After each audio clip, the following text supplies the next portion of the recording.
Olá, sejam bem-vindos e bem-vindas à leitura conjunta do canal GPOST. Eu me chamo Marcília Nogueira e vamos hoje fazer um vídeo tecendo comentários sobre os capítulos 11 ao 20 da obra do Máximo Gorki, A Mãe, essa obra que nós estamos lendo conjuntamente.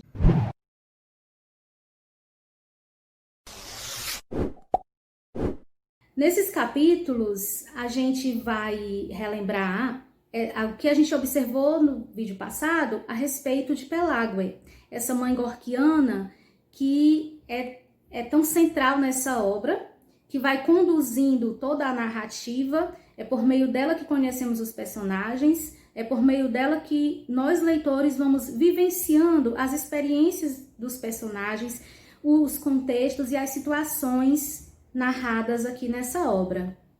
Nós podemos perceber que esses personagens vão estabelecendo aqui um momento em cada cena, vai ter um momento de debate, de discussão a respeito de temas bastante relevantes e que, por meio dessas discussões e das cenas que nós presenciamos, essa mãe, a Pelágue, ela vai se desenvolvendo, ela vai passando por um processo gradual de crescimento enquanto revolucionária, enquanto trabalhadora que está se reconhecendo enquanto oprimida pelo poder que lhe explora e que determina essa sua vida e as suas condições de pobreza, de miséria e de sofrimento. Aqui no capítulo 11 nós podemos destacar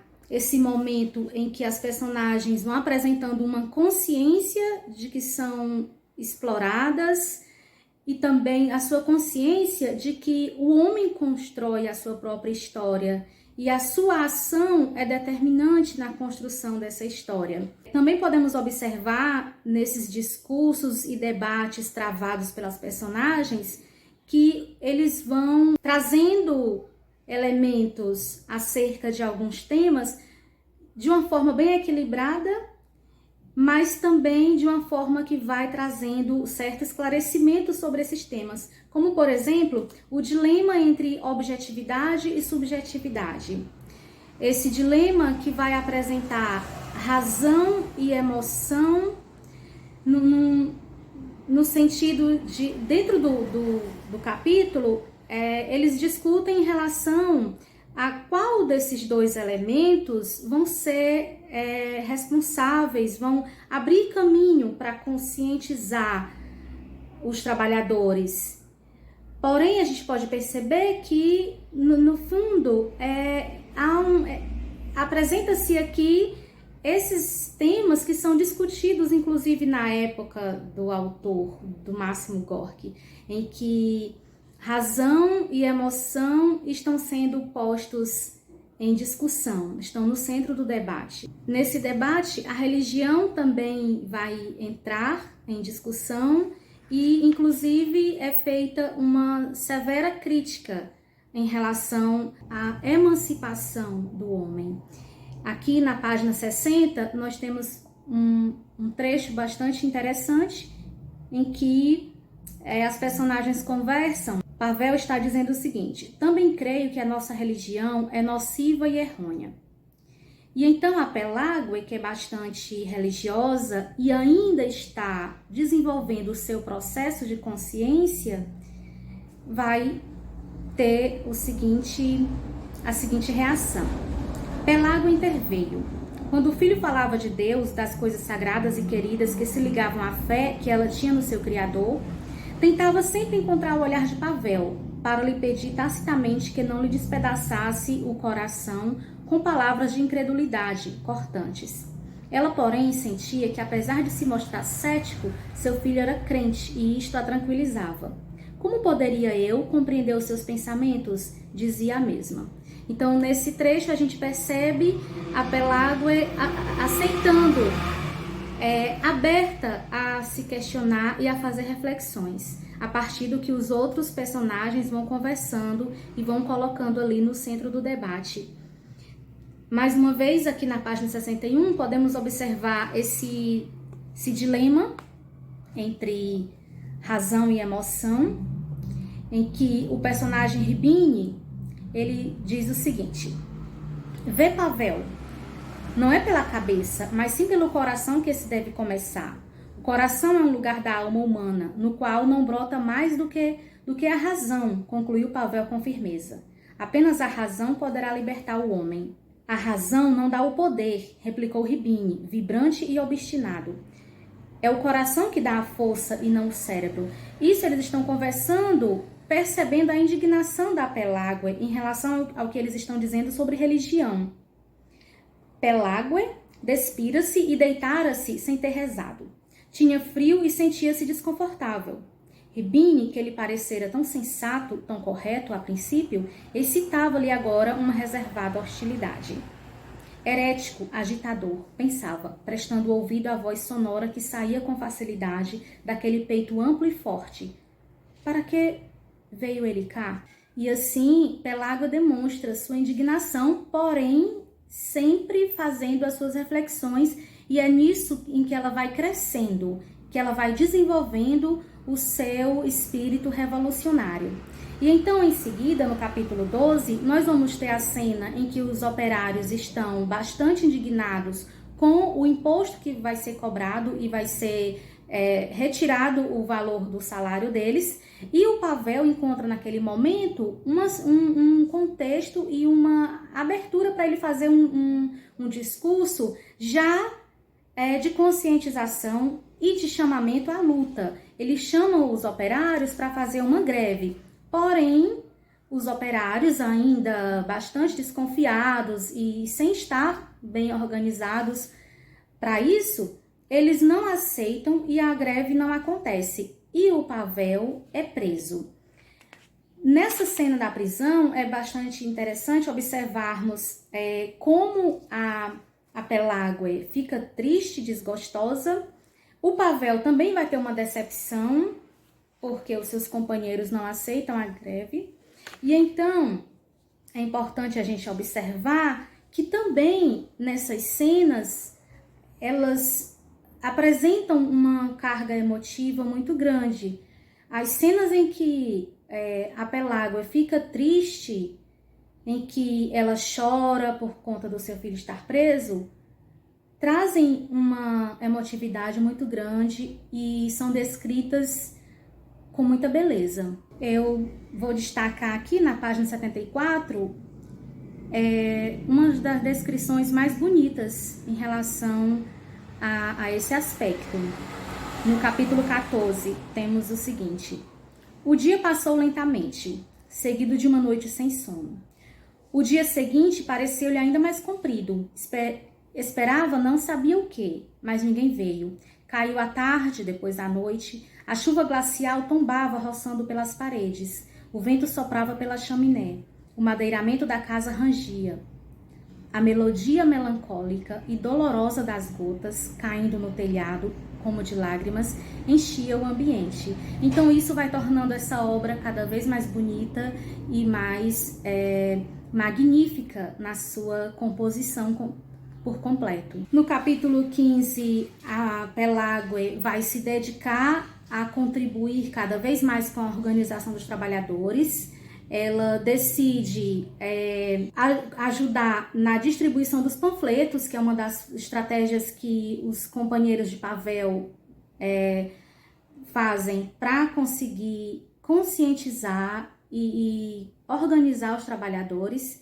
E então, a partir do capítulo 17, 18, 19 e 20, nós vamos ter uma espécie de apresentação das personagens, em que cada uma vai ter um discurso, um momento que vai ser relevante para a continuidade dos fatos. Com essa experiência de contribuir com a distribuição dos panfletos, a Pelágue fica muito satisfeita, e então, aqui a partir do capítulo 16, na verdade, nós temos um momento em que ela se percebe muito feliz, embora uma vida, embora tenha uma vida sofrida, e ela vai falar sobre isso, que teve sempre uma vida muito sofrida, mas que naquele momento, mesmo diante de uma vida ainda difícil, ela se percebe enquanto ser, ela começa a se perceber enquanto pessoa,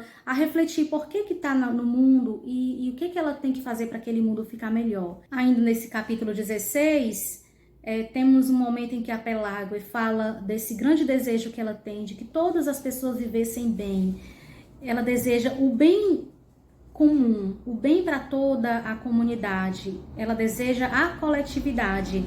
E também é importante a gente observar, ainda nesse capítulo, um momento em que se observam as determinações que influenciam na formação do ser humano, na formação do caráter, da personalidade. Aqui a gente percebe na personagem Versovtkov, em que a Pelágue está conversando com o personagem André, e eles vão ter esse momento de conversa em que falam dessa vida sofrida do Versovtkov e, portanto, esse sofrimento vai fazer ele ser uma pessoa muito amarga, muito raivosa.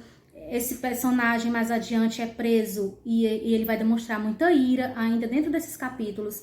Ele vai demonstrar uma raiva muito grande, e na conversa entre o André e a Pelágue, fica claro que as condições de vida dessa personagem é que o transforma nesse ser tão carregado de ódio. Um momento muito lindo que está no capítulo 17 é a grande emoção da Pelágue ao aprender a ler, e também nesse momento a gente percebe essa ênfase que é dada à importância do conhecimento na vida do ser humano, para sua emancipação, para sua libertação. O capítulo 18, ele é carregado de elementos importantes da gente perceber.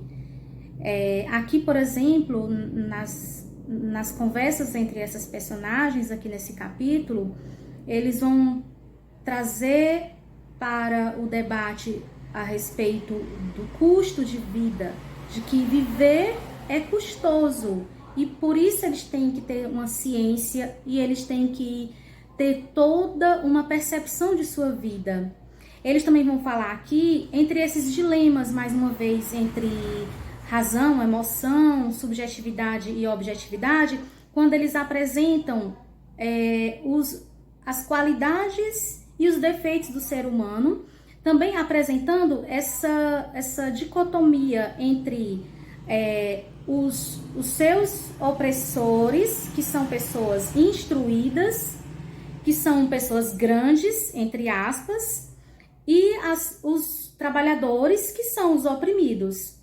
Então, há aqui um chamamento da personagem André, quando conversa com a Pelágue, em que ele vai dizer, em que ele vai fazer essa observação, né, dizendo da certeza de eles não se aliarem com quem está acima dos trabalhadores, que são essas pessoas instruídas e grandes. Então, aqui eles estão observando quem eles podem confiar. Também na página 98, ainda nesse capítulo, eles vão trazer um questionamento sobre essa possível aliança entre os trabalhadores da fábrica, operários, e trabalhadores do campo, os camponeses. Há aqui uma leve discussão a respeito disso, e também é interessante a gente observar que, ao mesmo tempo, eles sempre estão se voltando para as questões humanas, para todas essas dimensões que formam o ser humano, né? Então, há um grande equilíbrio entre os temas que são colocados em discussão, há sempre um grande equilíbrio. Na página 99, nós temos uma passagem muito interessante, por exemplo, em que o André vai afirmar aqui na sua fala o seguinte: há homens para tudo. Uns nos enganam, outros não nos deixam avançar, mas há os melhores que nos acompanham no caminho da vitória. né? Então, sempre aqui essa conversa a respeito do ser humano.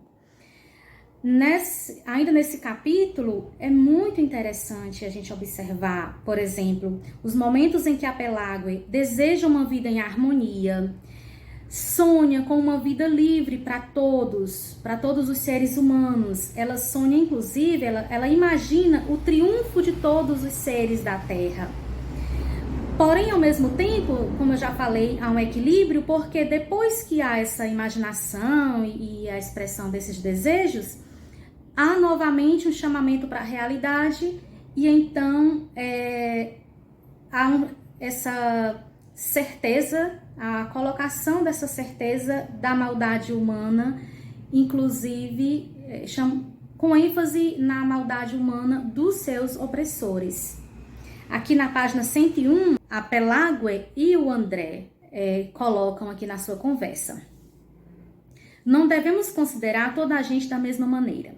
Convém reprimir o coração, ver quem são os inimigos e quem são os amigos. É justo, embora não seja divertido. Então, a Pelágue vai colocar para o André: como se há de fazer pão com trigo que não foi semeado? É esse o mal. É preciso olhar com olhos diferentes. Existem dois corações que batem no peito. Um ama o mundo, o outro diz: calma, preste atenção. E o homem se divide. Então aqui eles estão exatamente falando dessa divisão entre homens maus e homens bons, dessa divisão em que os maus são os opressores, que oprimem os pobres, os operários, os trabalhadores. E então a gente tem o seguinte trecho: era comum que os dois travassem esse tipo de conversa. Então, na conversa entre eles, a personagem Pelágue vai fazendo reflexões, o André é bastante equilibrado, prudente nas suas colocações, e então eles vão gradualmente avançando em sua consciência, na formação de sua consciência. No primeiro momento, essa obra pode ser vista como uma obra panfletária, simples, mas quando a gente mergulha na sua leitura, a gente percebe uma série de elementos que tornam essa obra rica em aspectos literários, rica em aspectos sociológicos que nós podemos aprendê-los e trazer para a nossa vida, trazer para o nosso conhecimento de mundo, de vida. E para vocês, como é que está sendo a leitura de A Mãe, do Máximo Gorki? Compartilha com a gente, continua com a gente aqui na leitura conjunta e até o próximo vídeo.